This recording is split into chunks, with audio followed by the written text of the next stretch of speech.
Lawatan ke negeri tirai bambu yang berbahaya. Apa berbahayanya, Mas Ari? Silakan. Ya, ketika kita menyatakan di forum resmi oleh pimpinan negara yang mengatakan bahwa kita akan bekerja sama di wilayah overlapping claims, berarti ya ini kan pernyataan politik ya, Prof. Pernyataan politik.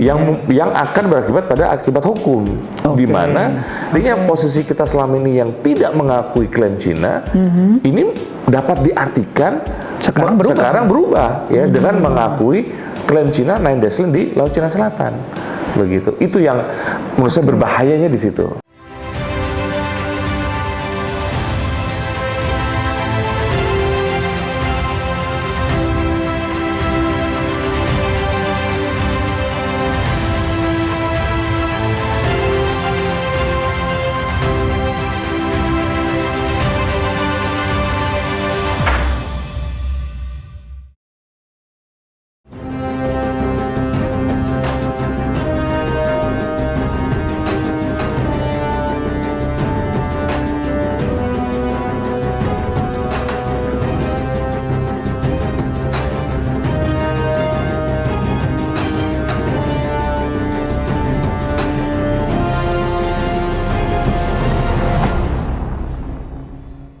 Assalamualaikum warahmatullahi wabarakatuh.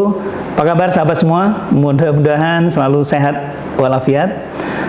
Sore ini kita akan membincangkan mengenai suatu peristiwa yang belum lama terjadi, lawatan atau kunjungan Presiden Prabowo bersama tim ke sejumlah negara, antara lain ke Cina. Dalam kaitan itu, ada satu tulisan yang menarik ditulis oleh Dr. Ari Afriansyah, seorang pengajar dari Fakultas Hukum UI, yang judulnya sangat menarik, yaitu Lawatan ke Negeri Tirai Bambu yang Berbahaya. Nah, kali ini kita akan mendiskusikan hal itu tetap di Law Stories, kita cerita dan diskusi hukum di sini. Kali ini teman diskusi kita adalah penulis dari artikel yang tadi saya sebut, Mas Ari Afriansyah, SH LLM PhD. Terima kasih Mas Ari, apa kabar? Alhamdulillah baik, Prof. Terima kasih. Saya sudah diundang di acara podcast ya. Wah, luar biasa. Alhamdulillah. Ini Mas Ari sangat sibuk ya. Ini baru tadi acara juga ya di Jakarta ya. Iya. Apa tadi? Ke Kedutaan Besar Amerika Serikat menemani mahasiswa yang mengambil mata kuliah hukum diplomatik, Prof. Oke, bukan kunjungan ke Kedubes Cina, bukan? Oke.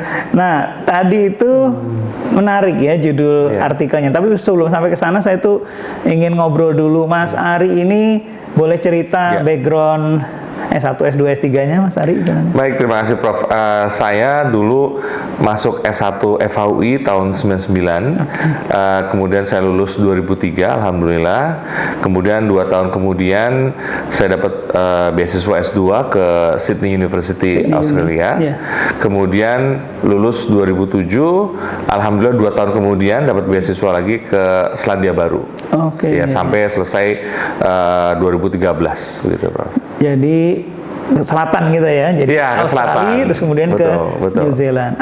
Nulis tentang apa waktu itu? Kalau untuk S2 kebetulan saya ambil yang coursework, Prof. Jadi hanya kuliah, kemudian ada tulisan-tulisan pendek gitu ya untuk mata kuliahnya. Tapi kalau untuk S3 saya menulis tentang perlindungan lingkungan hidup di masa perang, khusus untuk pertanggungjawaban negara. Luar biasa, perlindungan lingkungan hidup pada masa perang, khusus untuk pertanggungjawaban negara. Negara. Jadi negara bertanggung jawab. Ini konteksnya bertanggung jawab secara hukum internasional ya. Betul, Prof. Karena kan selama ini kalau yang namanya perang kan negara itu udah lupa aja sama lingkungan. Tapi ternyata dalam hukum internasional siapapun yang berperang untuk perlindungan lingkungan dia masih berlaku.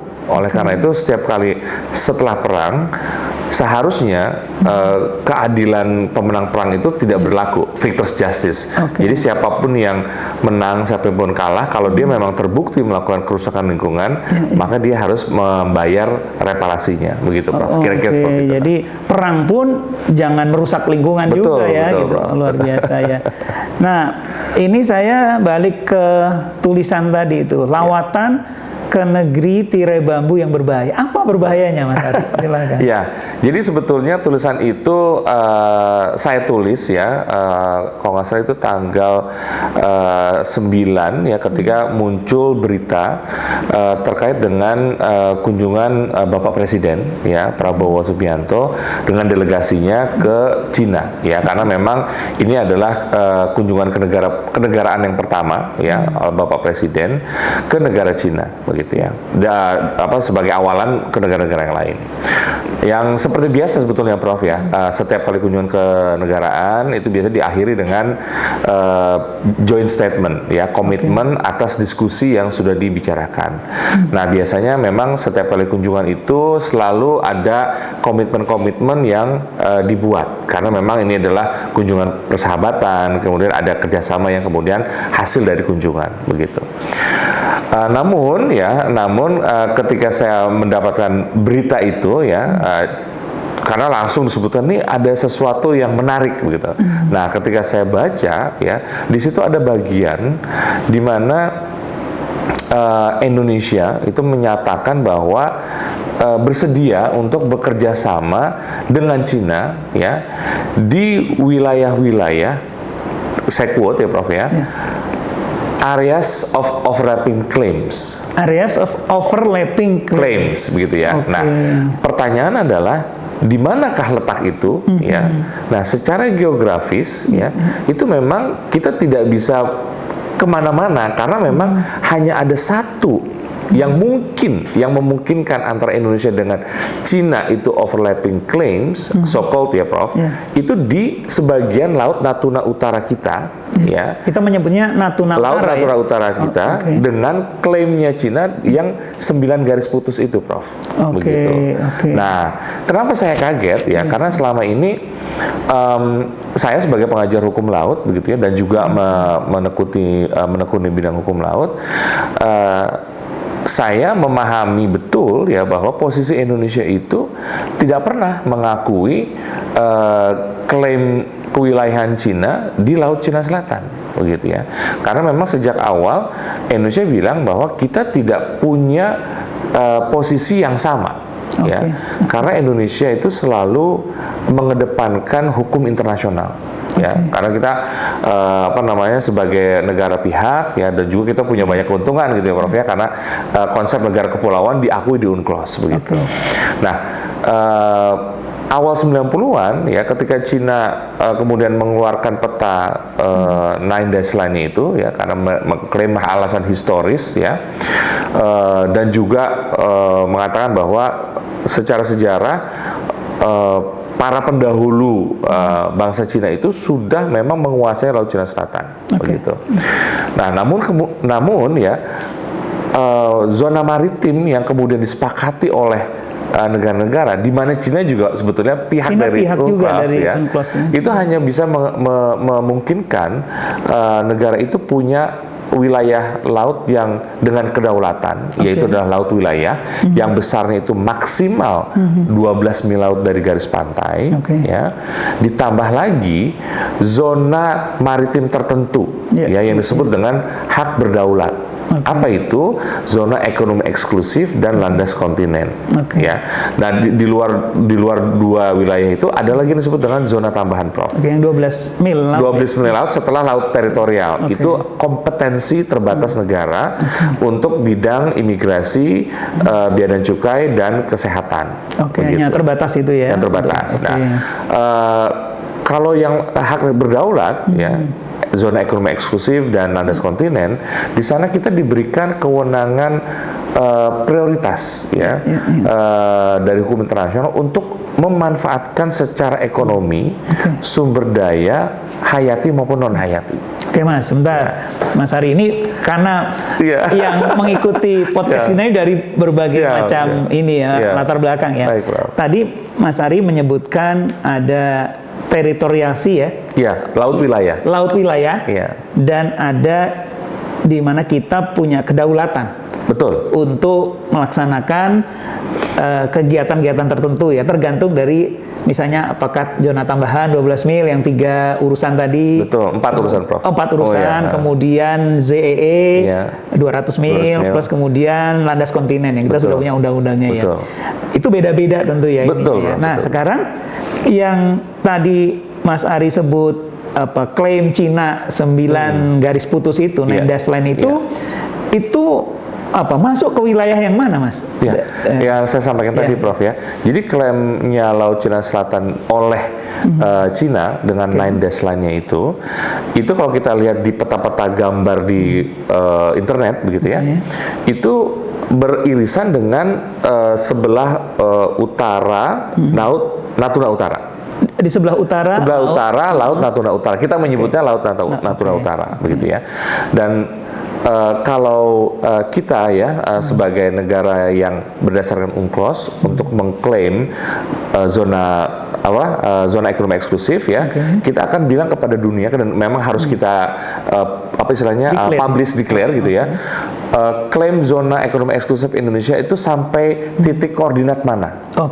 Jelas tuh, Prof ya, sampai mana sehingga nanti apabila ada negara lain tetangga yang mengklaim hal yang sama, itu akan terlihat jelas overlappingnya di mana, gitu ya.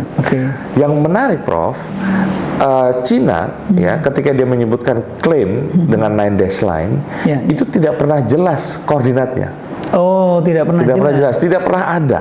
Ya, tidak pernah ada koordinat yang menyatakan bahwa titik-titik inilah yang kemudian menjadi klaimnya Cina. Gitu. Dia seperti kita dalam peta tinggal garis begitu, Prof. Gitu. Nah, itu yang membingungkan semua pihak, gitu ya. Nah, ini artinya negara-negara di seputar Laut Cina Selatan itu bingung juga ya. Makanya artinya dia hanya menggambarkan di petanya yang kebetulan gambar petanya itu beririsan ya dengan klaim zona ekonomi eksklusif dan landas kontinen dari Vietnam, Malaysia, Brunei, dan Filipina, Prof.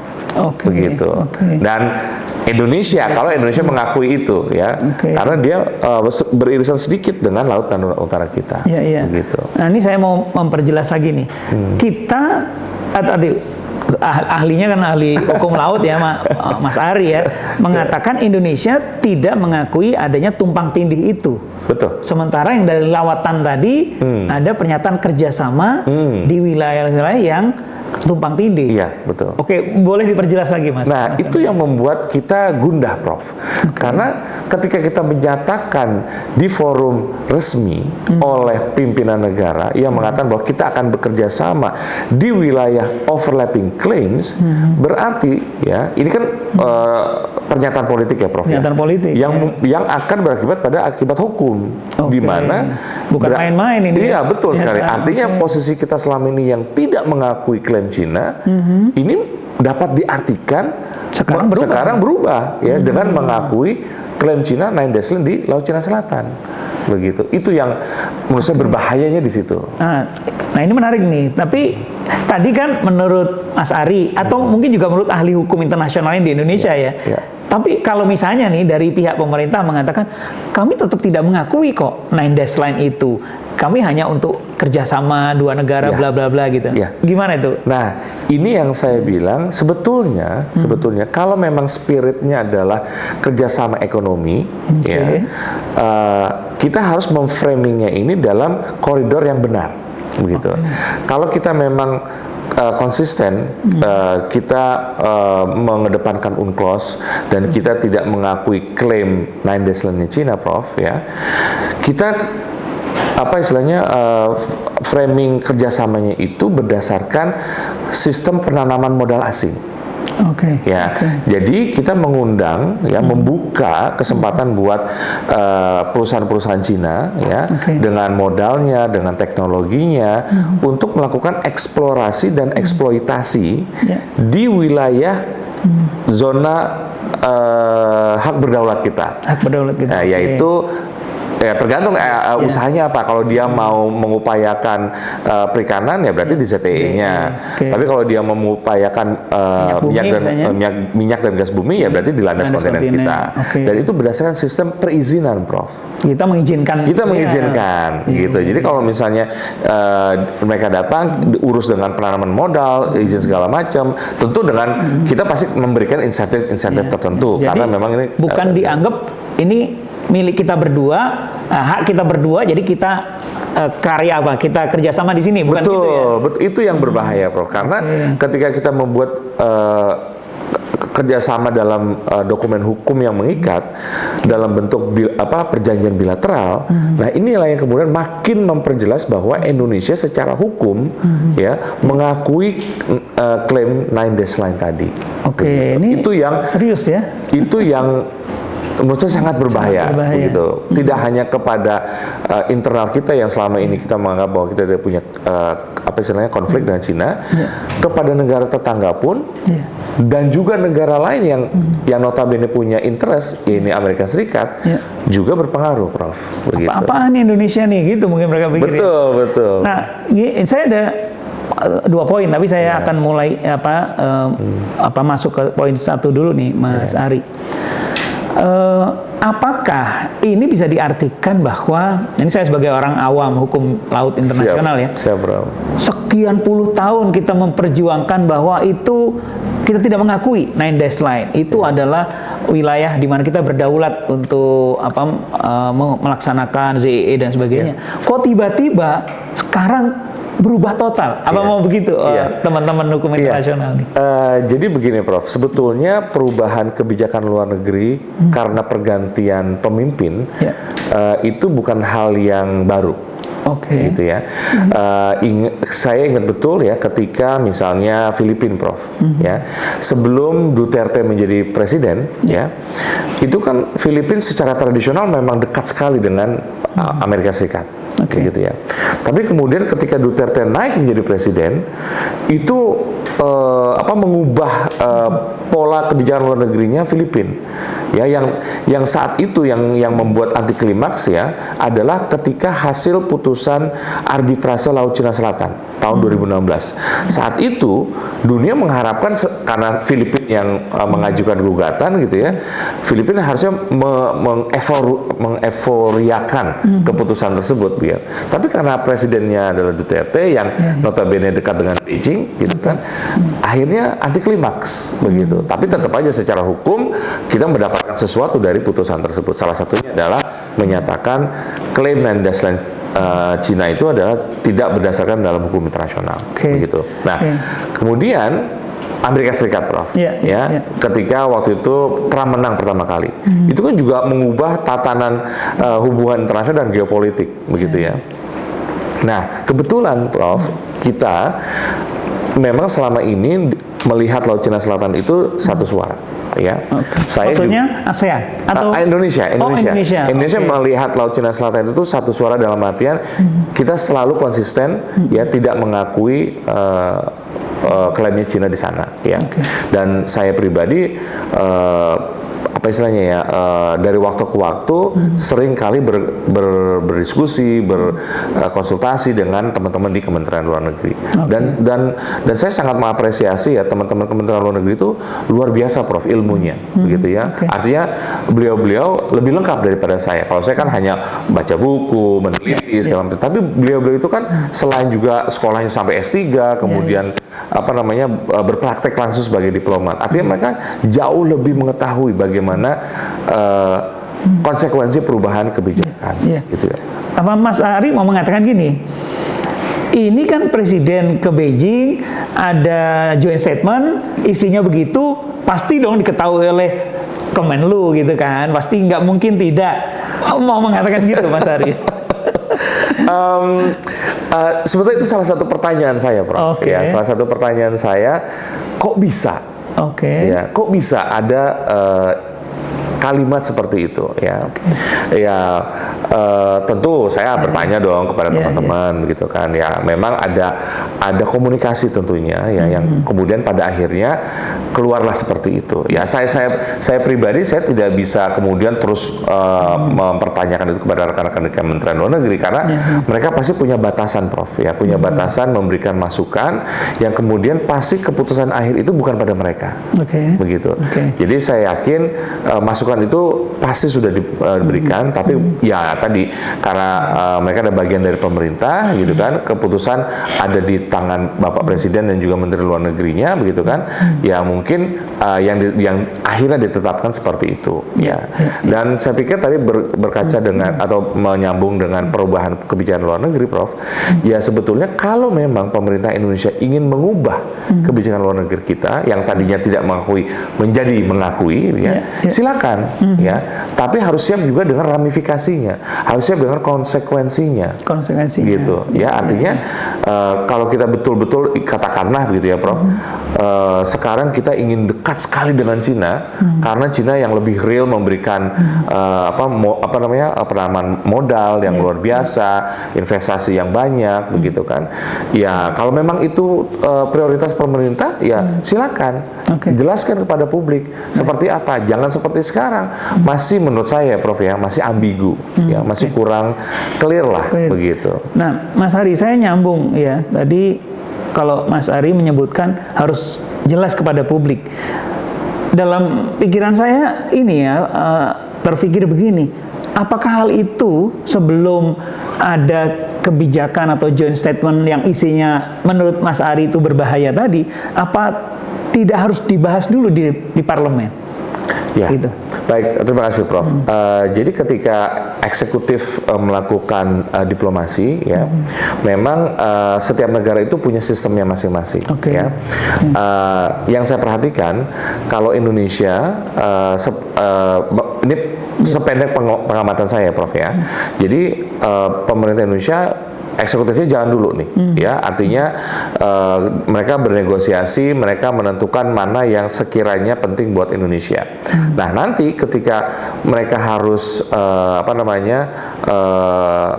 meratifikasi ya perjanjian tersebut ya, itu kan akan dilihat menurut undang-undang kita ya, itu harus dalam kategori yang mengakibatkan pembentukan hukum baru, kemudian berakibat pada keuangan negara, saya lupa, apalagi ada kriterianya gitu ya. Nah, nanti eksekutif yang akan menentukan, Prof, ini kira-kira memerlukan izin approval dari DPR atau tidak ya. Jadi kalau misalnya memang itu dalam kategori memerlukan persetujuan DPR, berarti harus ke DPR. Nah, kalau terkait dengan kerjasama pengupayaan, katakanlah ya, pengupayaan overlapping claims ya, ini kan berkaitan dengan wilayah negara. Ya, dan itu masuk dalam kategori tersebut, Prof, karena pembentukan norma baru di sana. Ya, karena itu adalah norma yang sebelumnya tidak ada. Ya, kita tidak bahkan di Undang-Undang Wilayah Negara kita mengatakan negara-negara yang berbatasan dengan Indonesia dan Cina tidak disebut di sana. Begitu. Waktu kampanye atau waktu pas kampanye Pilpres ya, mengenai kebijakan luar negeri dan sebagainya juga tidak terdengar itu ya. Nah, ini khusus untuk Bapak Presiden Prabowo, Prof. Terkait dengan kalau kita menyebut istilah laut begitu ya, Prof, itu tidak tersebut di astacita beliau. Oh, tidak dimasuk. Yang kalaupun kalau nyambung begitu ya, itu ada di asta yang kedua, yaitu tentang ekonomi biru. Ya, jadi artinya mungkin laut itu dipandang sebagai media ya untuk mencapai kesejahteraan. Ya, makanya ekonomi biru begitu, Prof. Makin menarik nih, Mas Ari ya. Saya itu masih balik lagi penasaran saya ya soal Tiongkok ya atau Cina seneng banget mungkin ya dengan perkembangan ini. Artinya sekian lama Indonesia tampaknya begitu kukuh ya dengan pendiriannya, kok sekarang dengan perkembangan ini sangat cepat. Kira-kira begitu nggak di benak negara Cina?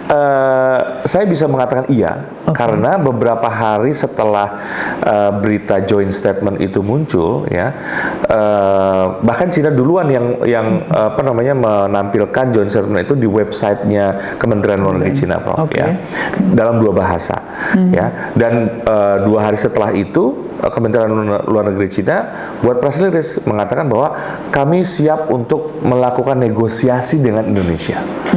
Nah, berarti kan kalau negosiasi di sini Cina sudah mengatakan bahwa yes, Indonesia sudah setuju dengan klaim saya.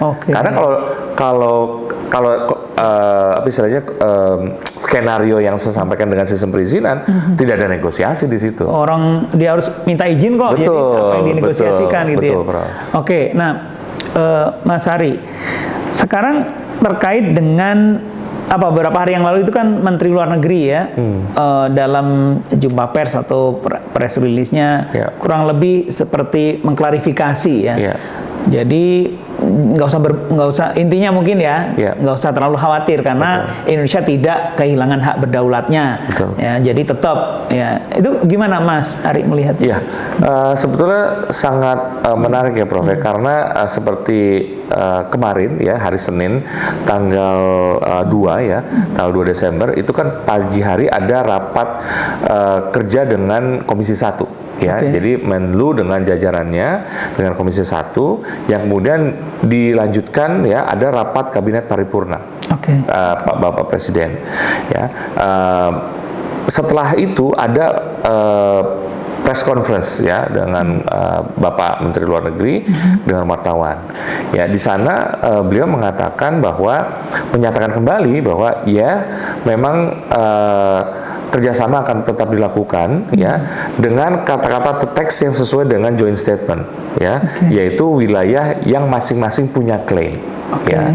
Kemudian akan dibentuk komite bersama untuk membahas, menentukan lokasi dan koordinat kerjasamanya sesuai dengan hukum nasionalnya masing-masing. Sesuai hukum nasional masing-masing. Kembali lagi ya, pernyataan ini sangat menarik buat saya, ya, menarik dan juga sekaligus menimbulkan pertanyaan. Ya, pertama, Prof, ketika beliau menyebutkan kerjasama dilakukan di wilayah yang masing-masing punya klaim. Ya, berarti di sini menegaskan kembali bahwa memang yang dilakukan atau rencana lokasi yang untuk kerjasama memang di area of overlapping claims. Ya, masing-masing punya klaim. Kalau masing-masing punya klaim itu tidak overlapping, buat apa kita kerjasama, katakanlah begitu ya? Ini pasti overlapping klaim, makanya harus dibahas bersama. Ya.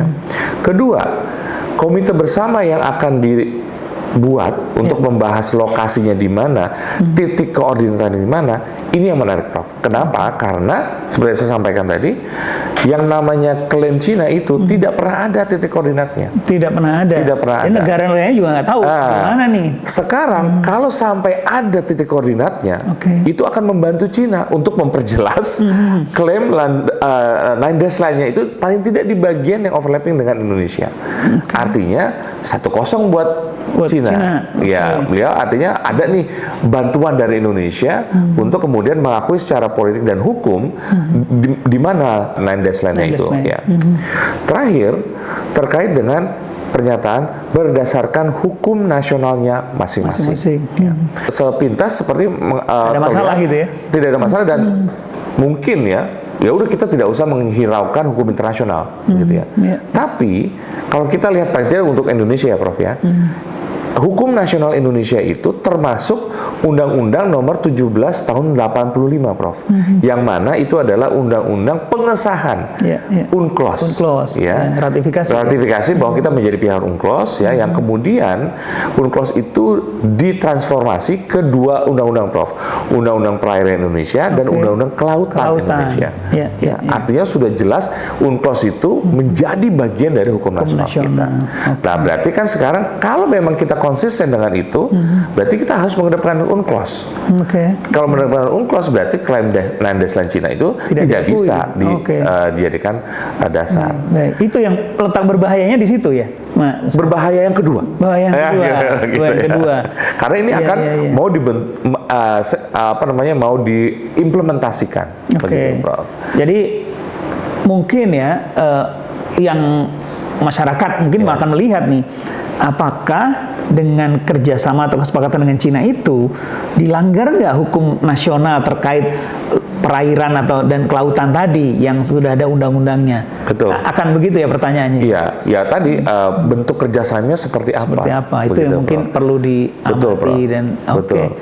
Oke, baik. Nah, ini satu perkembangan lagi nih, Mas Ari, yang saya minta pendapat dari Mas Ari ya, selain soal joint statement tadi, yaitu ini saya baru lihat kemarin di YouTube. Presiden Amerika Serikat terpilih ya, atau sudah dilantik ya? Saya lupa. Belum. Ini ya. Sudah terpilih ya. Ya, sudah terpilih. Itu mengatakan bahwa dia mengancam ya, negara-negara BRICS akan dikenakan tarif berapa? 100% gitu ya kalau nggak salah ya. Nah, Indonesia itu udah anggota BRICS bukan sih, Mas? Belum, Prof. Indonesia baru menyatakan kesediaannya ya untuk kemudian menjadi anggota BRICS. BRICS itu tokoh utamanya Cina dan Rusia. Ya, BRICS itu kan Brazil, Rusia, India, Cina. Gitu. S itu kalau nggak salah South Africa ya. South gitu Africa. Kan. Indonesia ikut mau ikut ya? Mau ikut gitu karena memang aliansi ekonomi ya, mereka kan aliansi ekonomi meskipun di situ tidak bisa dilepaskan dari aspek geopolitik begitu Prof ya. Artinya ini ingin menjadi tandingan sistem perdagangan atau perekonomian yang ada sekarang, yang terlalu mendominasi dolar. Begitu, Prof. Nah, ini dengan adanya BRICS mereka tidak lagi berdagang dengan dolar Amerika Serikat, yang mana berarti kan ingin melepaskan ketergantungan itu dengan Amerika Serikat. Begitu, Prof. Nah, mungkin Indonesia dengan kebijakan bebas aktifnya gitu ya ingin mencari alternatif, Prof. Ya, alternatif ruang perdagangan internasional yang lebih bermanfaat buat Indonesia. Kalau saya boleh kutip ya, Prof ya, di penjelasan Bapak Menteri Luar Negeri di rapat dengan Komisi 1, itu akan dibuat Direktorat Jenderal baru, yaitu terkait dengan Direktorat Jenderal Hubungan Ekonomi dan Pembangunan. Begitu. Artinya tugas-tugasnya salah satunya adalah mencari wilayah-wilayah ekonomi baru untuk Indonesia. Begitu. Artinya kan kalau sudah dibuat Direktorat Jenderal sendiri, ini kan serius, Prof. Gitu ya. Artinya ini berarti ada prioritas buat Indonesia untuk menjadi alternatif pasar, alternatif mitra berdagang ya dan seterusnya. Nah, ini secara juga umum positif nggak kalau Indonesia menjadi anggota BRICS? Artinya saya tidak bisa mengatakan lebih banyak positif atau negatifnya karena itu harus perlu dilakukan kajian, Prof. Ya. Tentu saya yakin dalam hal ini pemerintah Indonesia sudah melakukan cost and benefit analysis ya. Banyak keuntungan atau kerugiannya. Kalau pada akhirnya Indonesia menyatakan ya kita melamar menjadi anggota BRICS dan jadi ya saya yakin pasti perhitungannya lebih banyak keuntungannya. Tapi ya perlu saya sampaikan juga bahwa ramifikasi atau konsekuensi politik hukum dengan negara lain ya terutama Amerika Serikat itu juga kita harus antisipasi begitu, Prof. Luar biasa, Mas Ari, ini saya jadi tercerahkan ya. Saya kira teman-teman yang menikmati kanal ini juga mendapat banyak Insya Allah ilmu ya dari obrolan kita, diskusi kita. Amin, Prof. Mudah-mudahan ke depan kita masih tetap ingin diskusi lagi dengan Mas Ari ya untuk perjalanan ini ya. Insya Allah. Ya, sahabat semua, kita tadi sudah mendengarkan obrolan atau diskusi yang menarik dengan Dr. Ari Afriansyah mengenai, pertama tentu mengenai bagaimana sih implikasi dari pernyataan bersama antara Indonesia dan Cina ya yang berkenaan dengan Laut Cina Selatan atau Laut Natuna Utara ya. Yang berkaitan dengan wilayah yang disebut tumpang tindih begitu ya. Ternyata ada bahayanya kalau menurut Pak Ari. Jadi mungkin bukan cost and benefit lagi, bisa juga benefit and danger mungkin ya, kita nggak tahu ya. Dan juga obrolan kita mengenai BRICS tadi. Mudah-mudahan kita mendapat pencerahan dari obrolan kita dan tetap bersama kanal ini untuk pembahasan atau diskusi yang menarik mengenai persoalan-persoalan hukum. Demikian, Assalamualaikum warahmatullahi wabarakatuh.